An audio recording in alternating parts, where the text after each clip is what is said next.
Rei, pnawn da bawb, Cynghorydd John Roberts dwi, a fi sy'n cadeirio'r cyfarfod heddiw. Good afternoon, everyone.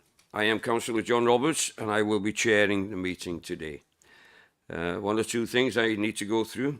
Welcome to this afternoon's multi-location meeting of the Licensing Subcommittee. In addition to committee members, we have non-committee members, cabinet members, officers and members of the public joining us to assist with our discussions. We will go through who you are later on. I can confirm that a sound check has been conducted before the start of the meeting, so I assume everyone can hear me. Yes. The meeting will be recorded and live streamed and will be available for viewing after the meeting. Should the live stream fail, the meeting will continue as a recording, and a recording will be available through the Council's website following the conclusion of the meeting. For those wishing to speak in the chamber, please indicate by raising your hand and turn on your microphone when it is your turn to speak. We are here to consider an opposed application from a premises licence under the Licensing Act 2003. We are not aware of any interest or other reason which could prejudice our ability to hold a fair hearing and make a sound determination of the matter. If any person in this room is aware of any reason why they feel that a member of the committee should not take part in the hearing, then that person should now state that, please. For the record, those who intend to form part of the hearing, would you please introduce yourself? I'm going to start with the applicant, please. Thank you. You press the microphone and then we can hear you. Well, good afternoon all. Thank you for having us here today. My name is Paul. I am the current licence holder and landlord of the Hawk and Buckle Inn. Thank you. I understand there are two supporters at the back who are going to introduce themselves now. Thank you. Hello, I'm Jan Kane. I'm here to support the Hawk and Buckle with the extension. Hello, my name's David Kane. I'm here to support the Hawk and Buckle application. Thank you. Shall we go over there? Thank you. I'm Councillor Paul Lecoq. I'm here as a member of the Licensing Committee, but I'm only here in a training capacity, so I won't participate in the meeting. Thank you, Councillor Paul. Councillor Jeff Stewart, I'm a County Councillor for Lisfine, and I'm here to observe. Thank you, Chair. Thank you. Councillor Stephen Price, Cabinet Member for Regulatory Services. Thank you. Now then, Catherine, front row. Good afternoon, I'm Catherine Williams. I'm a solicitor with Common Council. I'm the legal advisor this afternoon. Good afternoon, I'm John Donnelly, the Principal Trading Standards and Licence Officer representing the Head of Neighbourhood Services. Maya Robert. Thank you, Maya. Sian has gone through. I'll ask you in a minute. To my left. Edwards. Which one? Councillor Gromway Edwards, Member of the Licensing Committee. Councillor David Carr, Member of the Licensing Committee. And there are two online. I think they will introduce themselves now, although they can't take part in the hearing. We'll start with Councillor Andrew. You're on mute, Andrew. You're on mute. Thanks, sorry, Chair. Good afternoon. My name is Councillor Andrew Wood. I'm Vice Chair of the committee, and I am a spare person if needed for the committee. Thank you. Thank you. And Councillor Chris Brockley, Member of the Licensing Committee, observing. Thank you very much. We'll go on with the agenda. I change my glasses all the time. There we are. Right. Apologies for absence. Are there any apologies, Sian? No apologies received. And could you introduce yourself as well? Yeah, I'm Sian Harland. I'll be the committee officer for today. Thank you. Declaration of Interest, Code of Local Government Conduct. Members are reminded that they must declare the existence and nature of the declared personal interest. Have we any? No, we haven't. Urgent matters. Notice of items which, in the opinion of the chairman, should be considered at the meeting as a matter of urgency pursuant to section 100BA 6B of the Local Government Act 1972. I'm not aware of any urgent items. None. Right, Licensing Act 2003. Opposed application to vary a premises licence, Hawk and Buckle, Llanefydd. Now, the hearing procedure is to be found on pages 3 to 12 of your pack. I'll just go through it briefly. The Head of Regulatory and Housing Services, Mr. Donnelly in this instance, will briefly outline the application. Then the applicant will be invited to make your representation. Now, have we any objectors here today? We haven't, so therefore there will be no question. Mr. Donnelly? There's no objectors, but members will still take into consideration. We will take into consideration, but they cannot ask any questions because they're not here. Thank you. And we will then consider if we've got any questions. Thank you. As Mr. Donnelly pointed out, point 7, objectors will be invited to give evidence. They're not here, but we will take their objections into consideration when we deliberate. And the applicant may wish to make any point about the objectors at that time, right? And we will then, of course, ask questions. And then the closing speech will come from the applicant. And then we will deliberate after. A few other things I need to point out. I make particular reference to 1 or 2 points within the procedure for hearings that are of importance. This is not a court, and strict rules of evidence need not apply. Evidence will not be given under oath, but I should remind all parties that deliberate telling of untrue statements is a criminal offence under section 158 of the Licensing Act. Any statement, comment or question must be addressed through me. I have and will exercise the right to intervene and interrupt any person if that person is providing evidence that is not relevant to the proceedings or to the 4 licensing objectives. As a reminder, the 4 licensing objectives are prevention of crime and disorder, public safety, prevention of public nuisance, and the protection of harm to children. Right, we now carry on with the meeting. Reports of the Head of Neighbourhood Services, which is to be found on pages 13 to 18 of your pack. And I will hand now to the Principal Trading Standards and Licensing Officer, Mr. John Donnelly, who will further advise you about the format of the hearing and present the application and report. Thank you, Mr. Donnelly. Thank you, Chair. The Licensing Authority has received an application to vary a premises licence submitted in accordance with the Licensing Act 2003 in respect of the Hawk and Buckle Llanefydd. As a consequence of the necessary consultation period and required public notices, the Licensing Authority has received relevant representations opposing and supporting the application. The subcommittee is required to determine the application, take into account all relevant facts and evidence. Members of the subcommittee are reminded that they may not exercise discretion in any case merely because it considers desirable to do so, and should provide reasons for any decision that they may take. The subcommittee must, having regard to the representations made, take such steps as it considers appropriate for the promotion of the licensing objectives. The subcommittee can grant the application subject to the relevant mandatory conditions and conditions consistent with the operating schedule, modify and or impose any conditions to such an extent that the authority deems appropriate to promote the licensing objectives, reject the application. On the 4th of the 2nd, 2026, an application was submitted to the Licensing Authority for variation of the premises, the Hawk and Buckle, Henfland Road, Llanellan.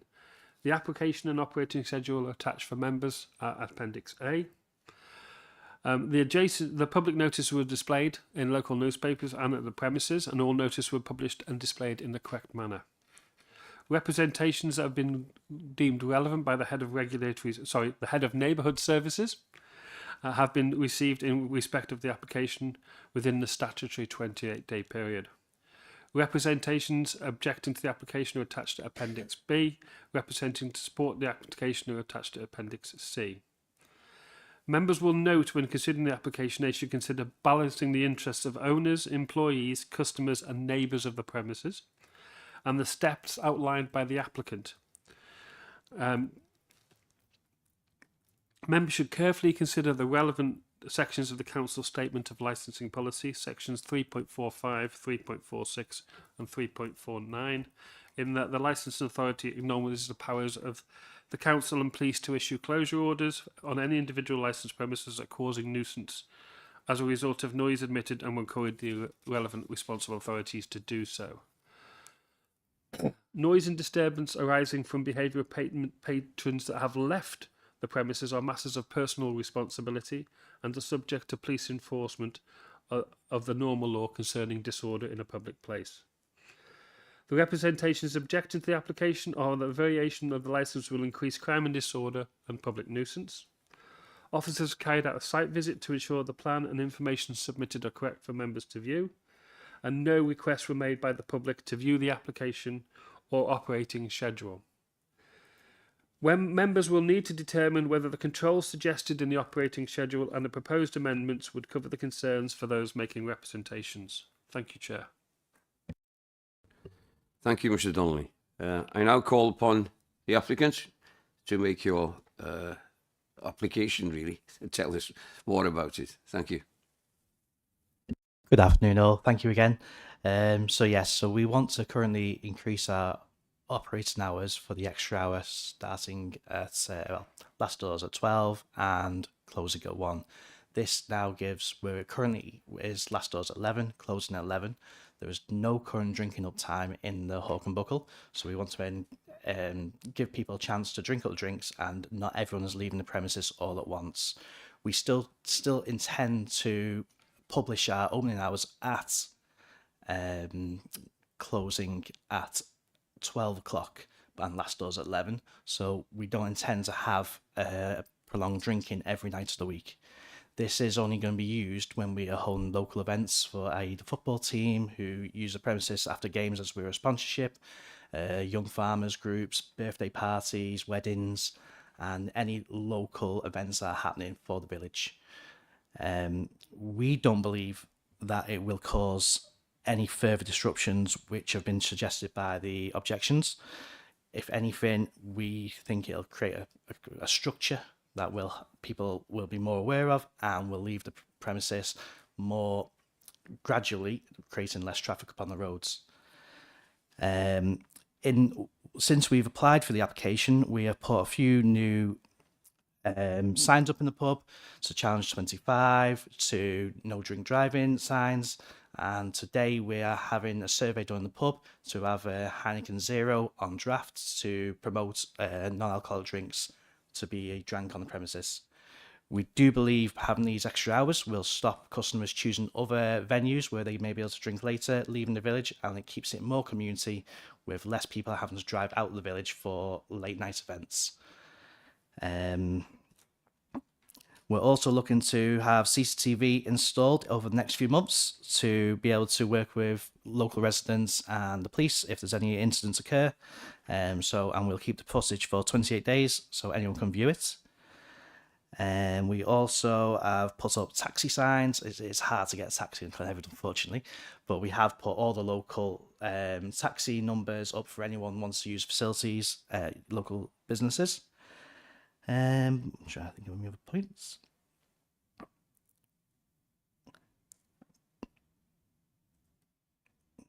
Do apologise. But no, the main thing is we want to make sure we are operating legally, safely, and what we're doing is for the community as well. Thank you very much. Mr. Donnelly. Yes, Chair. It's worth noting that the applicant did attempt mediation with the objectors with no response, and the applicant has put in a management plan which will become condition of licence, which is referenced on page 30 and 31 and 32. Thank you, Mr. Donnelly. I think, if I'm correct, Mr. Donnelly, can we bring in the supporters now at this point? Yes, Chair. Because there are no questions. Okay. Thank you. Would you like to say a few words, please? Hi, can you hear me? Yeah. Oh. Hi, can you hear me now? Yeah, okay. Right, well, first of all, I'm here obviously to support Hawk and Buckle, and one of the things that you just come out with was protection of children. They are responsible pub landlords. They're also responsible parents, which is a higher thing.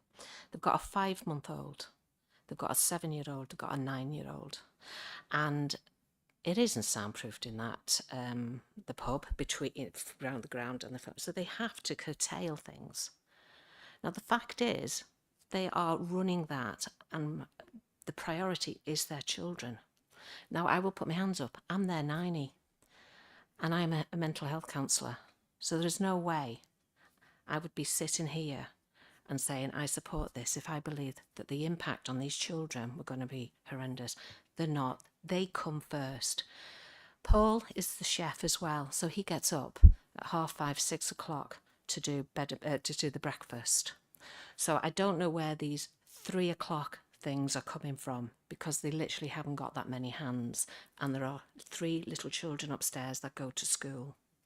So what I'd say to you is be very aware that there is another control that is actually higher than what to control everything else. The children do come first. And what I'd say to you is that they have given up and gone in to be part of this community, and 99.99% have opened their arms to them, and that pub is just flourishing. It's a hub. It's part of checking on other people. It is a beautiful family pub. And again, I would say they are responding to what the community has asked for. They will not be wanting to be working till 1, 2 o'clock in the morning with these children, and then have to get up at 5:30, 6 o'clock to do the breakfasts. So, as I say, that's why I support them, because I know that they've already got that control in there, and they are responsible people. Thank you. Thank you very much for that. Yes, please. Hello, my name's David Kane. I'm Janice's brother. When I was asked if I'd support the application, I had no problem supporting it. You've got a couple that are decent, hardworking and honest. You have Paul, he's not a cook, he's a chef, he's brilliant. I've used the pub many times. I've ate food there many times. And when I'm driving, I take their non-alcoholic drinks.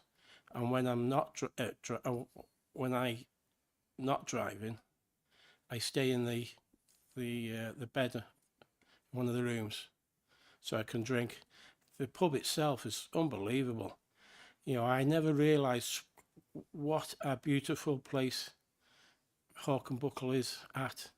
You know, the people are unbelievable. You go in there as a stranger, you come out as a friend. You know, they're so approachable. So when people ask me what I think of the pub, I think it's great. Unbelievable. It's a shining beacon for the village and for the community.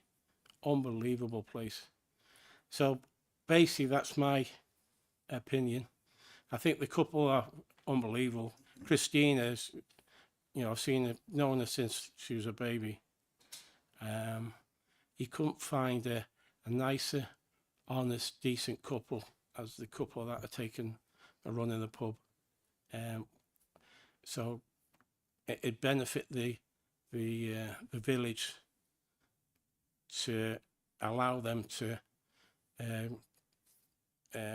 promote the pub in the ways that they want to promote it. So that's basically everything I can say. Thank you very much for that.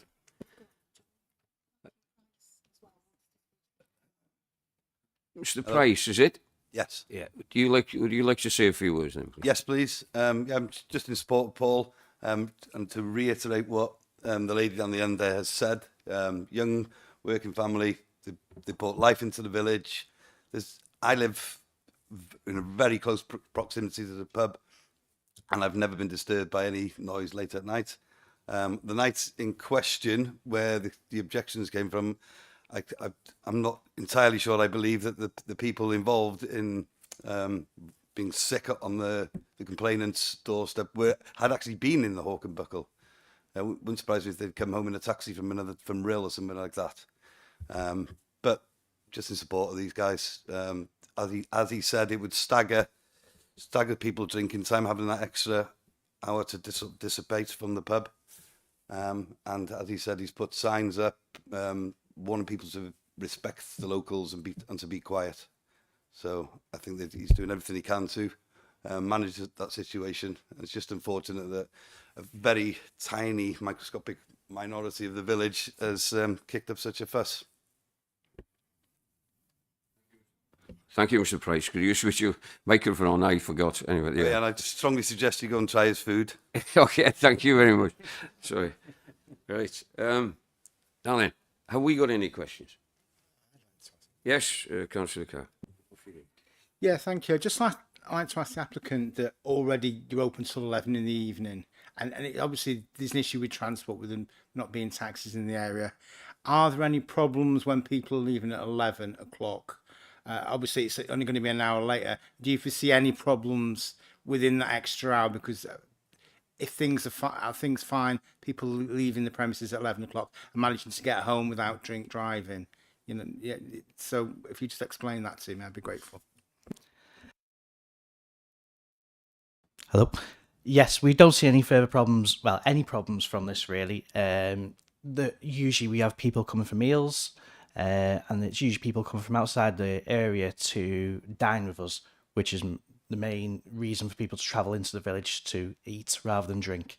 They usually have a designated driver with them, so that is usually the case there. And as I said, with the opening hours now, instead of shutting the pub off at 11 and having a larger amount of traffic all leaving at once, it'll now be staggered with the extra hour in place. Yeah, thanks very much. Just a question. I can see that the responsible authorities would have been consulted. Has there been any response from the responsible authorities? Chair, Councillor, we've had no responses from any of the responsible authorities. And with regards to Councillor Carr's comment, if there was a significant problem with drunk driving in the area, North Wales Police would have made representations.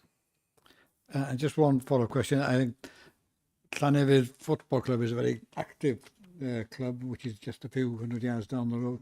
Do you have many occasions when there are late-night revellers following a football game or anything that causes extra footfall?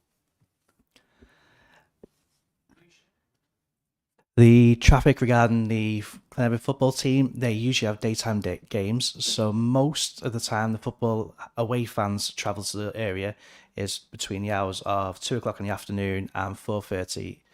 We provide the catering for the football team, and usually by 6:30 in the evening, most of the away fans have left. There is 2 teams which represent Llanefydd, the Winter League, where majority of the players are local to the village, and we also have the football, the Summer League, which to represent the team, you have to be from the village itself. So all players are within walking distance of their households. Thank you. Mr. Donnelly, I gather you want to come in there? Yes, Chair. The matter of the operation of the football club is not a matter for consideration today. It is the people that patronages, the patrons, of the premises, which is a consideration. The applicant has no control of how the football club operates. Thank you. Thank you. I have one question regarding the New Year's Eve you put in as well for variation of hours for New Year's Eve. It doesn't quite say here, or I might have missed it, but obviously people want to be there at 12 o'clock when the New Year comes in. But you've asked for till 2 o'clock, but do you propose to close before the 2 o'clock? Or again, for the same reason I said before, people going out at different times after 12. What time would you close the bar after 12 o'clock? After 12 o'clock, we would probably serve last doors at 1 o'clock, giving everyone a chance to drink, and then we give a full hour for people to disperse the pub safely. I think it'd be in best interest not to shut at 12, because then it would have a large footfall of traffic after that. Yeah, people singing going down the road. Yeah, Exactly. I understand. Yeah. Right. Mr. Donnelly, I'm at your command here because we have no objectors to ask a question. Although, as I said before, we will take them into account. So I think now we are down to your closing statement. Am I right? Yes, Chairs, the applicant can make a closing submission now. And then we will deliberate. Thank you. Apologies, Mr. Donnelly's got a point to make, Chair. Yes, Chair. Just for clarification from the applicant, it says New Year's Eve serving alcohol until 2 a.m. So is that the applicant saying during the hearing that they will now only serve alcohol on New Year's Eve till 1 a.m. and open till 2? That's correct. When we applied for the licensing, we didn't realise we didn't give ourselves an hour of closing, so we will make sure this is amended. We're happy to amend it to 1 o'clock last orders and then 2 o'clock closing. So for members, then the hours of sale of alcohol will be till 1 a.m. on New Year's Day. So obviously midnight, 1 a.m. And then the premises will close at 2 a.m. So that's an amendment to the application already. Thank you. Thank you for clarifying that. I was aware that there was a bit of a discrepancy there between bar closing and pub closing. Thank you. Closing speech, please. Again, thank you very much, everyone, for attending. It's been, I think, what's been said behind me has been fantastic, and we can't say anymore. We are a family-run business. We have children, and our children are our priority, and their safety is our priority. But we have no concerns about our children being in this village around the people of the village, because the village has been so supportive. We don't have any trouble on the premises at all. There's never been anything that has worried us as landlord and landlady. Our children are part of the community now. They are part of the pub. They know the locals by name. So they bring it. It was my daughter's birthday this week. She got about 5 or 6 cards off people who patron into the pub. So it's great, and it is a wonderful community. We want to be there for many years in Gleneford, and we are getting busier. And the reason we are getting busier because people are enjoying coming to the Hawk and Buckle. And that's down to our food reputation, which is increasing by the day. Lots more people are checking us out online. We're getting messages left, right, and centre for tables. Most nights we're getting to the point where we are fully booked for food. And we want this to continue. The pub trade is struggling at the moment, but I do believe we are doing something to break the mould on that, and we will be able to continue serving for many more years in a safe manner. And I just want to say thank you to everyone who's given letters of support. It's been a real showing of the community to 2 new people in the village, and we've been welcomed with open arms. And so thank you. Thank you very much. That closes the proceedings. And if you'd like to wait, if the deliberations are going on, somebody will come out to tell you that we won't deliberate today, but we'll give you the notice within 5 working days. Thank you. But if you want to care to step aside, and everybody else as well. Thank you very much. Apart from legal and us 3 here, and of course Sian. Diolch yn fawr pawb. Thank you very much for your attendance.